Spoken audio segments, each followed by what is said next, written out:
പ്രാർത്ഥന കൊണ്ട് ഒരു പ്രയോജനമില്ലെന്ന് തോന്നിയേക്കാം. മാത്രമല്ല, പ്രാർത്ഥിക്കുമ്പോൾ പ്രശ്നങ്ങൾ കൂടുതൽ ഗുരുതരമാവുകയാണെന്ന് തോന്നിയേക്കാം. പ്രാർത്ഥന നിർത്തിവെക്കാൻ തോന്നിയേക്കാം. എന്നാൽ ഈ തോന്നലിൻ്റെ പിറകെ പോകാതെ പ്രാർത്ഥന പ്രത്യാശയോടെ തുടരുക.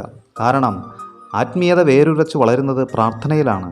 ഈ വേര് ഇളക്കിപ്പറിച്ചെടുക്കാൻ സാത്താൻ പരമാവധി പരിശ്രമിക്കും. പല നാളുകളിൽ എത്ര പ്രാർത്ഥിച്ചിട്ടും മനസ്സിന് ഒരു സമാധാനം കിട്ടാത്തതുപോലെ തോന്നിയേക്കാം. പ്രാർത്ഥനയിൽ ഒരു ഫലവും ലഭിക്കാത്തതുപോലെ തോന്നിയേക്കാം. ഹൃദയവേദനയ്ക്കും ഹൃദയഭാരത്തിനും ഒരു കുറവും ലഭിക്കാത്തതുപോലെ തോന്നിയേക്കാം. കാര്യങ്ങളൊക്കെ കൈവിട്ടു പോകുന്നത് പോലെയോ പ്രാർത്ഥിക്കും തോറും പ്രശ്നങ്ങളും ഭാരങ്ങളും വേദനകളും കൂടിക്കൂടി വരുന്നത് പോലെയോ അനുഭവപ്പെട്ടേക്കാം. പ്രാർത്ഥനയും ആത്മീയ ജീവിതവും തുടരുന്നതിൽ അർത്ഥമില്ലെന്നും തോന്നിയേക്കാം. ഈ പ്രതികൂല അവസ്ഥയിലും യേശു നമ്മെ സ്നേഹിക്കുന്നുണ്ട്. യേശു നമ്മുടെ കൂടെയുണ്ട്. നമ്മുടെ കൂടെയുള്ള യേശുവിനെ നാം കാണുന്നില്ലെങ്കിലും യേശു നമ്മെ കാണുന്നുണ്ട്. നമുക്ക് യേശുവിൻ്റെ കൂടെ നടക്കാൻ കഴിയുന്നില്ലെങ്കിലും യേശു നമ്മുടെ കൂടെ നടക്കുന്നുണ്ട്.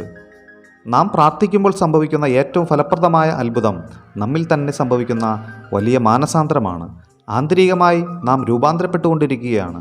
പ്രാർത്ഥനയിൽ പ്രകടമായ അനുഭവങ്ങൾ ഒന്നും തന്നെ ഉണ്ടാകുന്നില്ല എന്ന് തോന്നുന്നെങ്കിലും നമ്മുടെ ആത്മാവിൻ്റെ ആഴങ്ങളിൽ വിവരിക്കാനാകാത്ത വിധത്തിലുള്ള സ്വർഗീയ ഇടപെടലുകൾ നടക്കുന്നുണ്ട്. എത്ര വലിയ നേട്ടങ്ങളിലും തിരക്കുകൾക്കിടയിലും നമുക്ക് ഏറ്റവും പ്രധാനപ്പെട്ടത് യേശു തന്നെയാണ് എന്ന് പ്രാർത്ഥനയിലൂടെയാണ് നാം തെളിയിക്കുന്നത്.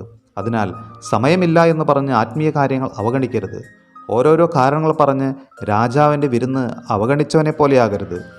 ആത്മീയ കാര്യങ്ങളിലും പ്രാർത്ഥനയ്ക്കും എനിക്ക് സമയമില്ല എന്ന് പറയുന്നതിൻ്റെ അർത്ഥം നമുക്കതിന് താല്പര്യമില്ല, പ്രാർത്ഥിക്കാൻ ഇഷ്ടമില്ല, യേശുവിനോട് സ്നേഹമില്ല, യേശുവിൽ വിശ്വാസമില്ല എന്ന് തന്നെയാണെന്ന് നാം തിരിച്ചറിയണം.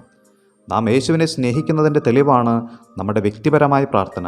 സ്നേഹിക്കുന്നവർക്കൊപ്പം ഇരിക്കാനും സംസാരിക്കാനും ഹൃദയം എപ്പോഴും തുടിച്ചുകൊണ്ടേയിരിക്കും. പ്രാർത്ഥന കുറയുമ്പോൾ പാപം നമ്മെ തകർക്കും. പ്രാർത്ഥനയുടെ പ്രകാശം അസ്തമിക്കുമ്പോൾ പാപാന്ധകാരം നമ്മെ ആവരണം ചെയ്യും. നമ്മൾ വീണുപോകും. അതിനാൽ നമുക്ക് പ്രാർത്ഥിക്കാം. പരിശുദ്ധാത്മാവേ, പ്രാർത്ഥിക്കുവാൻ ഞങ്ങളെ ശക്തിപ്പെടുത്തണമേ. ആമേൻ.